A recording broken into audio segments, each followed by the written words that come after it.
ప్రధాన డిమాండ్స్ అండి. ఇంత పెద్ద ఎత్తున ఓయిలో ఇంత పెద్ద ఎత్తున నిరసన తెలపడానికి కారణాలు ఏంటి?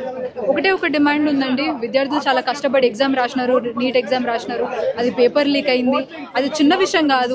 ఇంత పెద్ద విషయం జరిగినాక కూడా గవర్నమెంట్ అకౌంటబుల్ ఉండట్లేదు, మాకు ఎటువంటి సమాధానం ఇవ్వట్లేదు. దానికోసమే మేము నిరసన వ్యక్తం చేస్తున్నాం, దానికోసం మేము ప్రొటెస్ట్ చేస్తున్నాం. అంటే ఇప్పుడు ఏం చెప్తున్నారంటే నీట్ రాసిన వ్యక్తులేమో ప్రిపేర్ అవుతున్నారు, వాళ్ళ చదువులు వాళ్ళు చదువుకుంటున్నారు, రిజల్ట్ వచ్చిన తర్వాత లాంగ్ టర్మ్ కోచింగ్ అని మిగతా వాళ్ళు చదువుకుంటున్నారు. మరి అక్కడ విద్యార్థులే లేరు, మరి వీళ్ళంతా ఎవరు? అంటే ఒక వేరే ముద్ర అంటే వీళ్ళ రాజకీయం కోసమో ఇట్లాంటివి చెప్తా ఉన్నారు. ఏం చెప్తారు? నీట్ రాసిన వాళ్ళల్లో మా చెల్లెలు ఉన్నారు, మా అన్నలు ఉన్నారు, మా అక్కలు ఉన్నారు, తెలిసిన పిల్లలు ఉన్నారు. వాళ్ళందరూ ఎంత మానసిక ఒత్తిడికి గురవుతున్నారో మేము కళ్ళలో చూస్తున్నాం. వాళ్ళ తరఫున మేము మాట్లాడుతున్నాం ఇక్కడికి వచ్చి. ఆ తర్వాత ఇప్పుడు మనం చూసుకుంటే చాలా మంది నీట్ రాసిన విద్యార్థులు కూడా ఇక్కడ ఉన్నారు. అందరూ ఇంట్లో కూర్చొని చేతులు ముడుచుకొని ఉండట్లేదు కదా.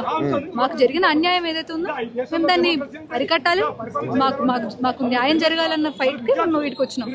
మాకు ఎటువంటి అజెండా లేదు, ఏ మతపరమైన అజెండా లేదు, ఏ కులపరమైన అజెండా లేదు. మాకు ఒకటే ఒక డిమాండ్ ఉంది. యూత్ గా మేము అందరం ముందుకు వచ్చినాం కదిలి.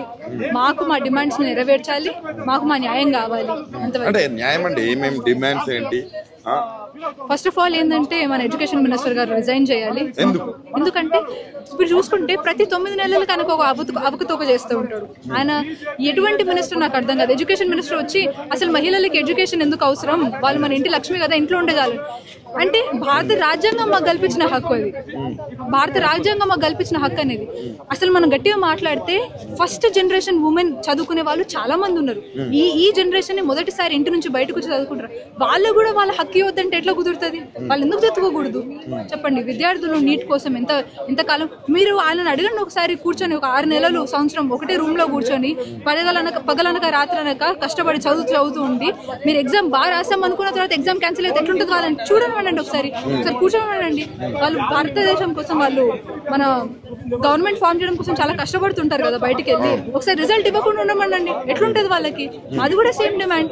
మేము ఎంత కష్టపడి రాసినాం, ఎంత కష్టపడి చదివినాం, మా కష్టం పెట్టి, మా చెమట పెట్టి, నిద్ర లేని రాత్రి ఎన్నో గడిపినాం మేము దానికోసం. అంటే వాళ్ళు అనేది ఏంటంటే పార్లమెంట్ ముట్టడించడం కావచ్చు, కొన్ని వెహికల్స్ ని ధ్వంసం చేయడం కావచ్చు, ఇవన్నీ ప్రభుత్వ ఆస్తులు. మేము కాపాడే ప్రక్రియలో లాఠీ చార్జీలు చేయాల్సి వచ్చింది అని అంటున్నారు. దానికి ఏం చెప్తారు?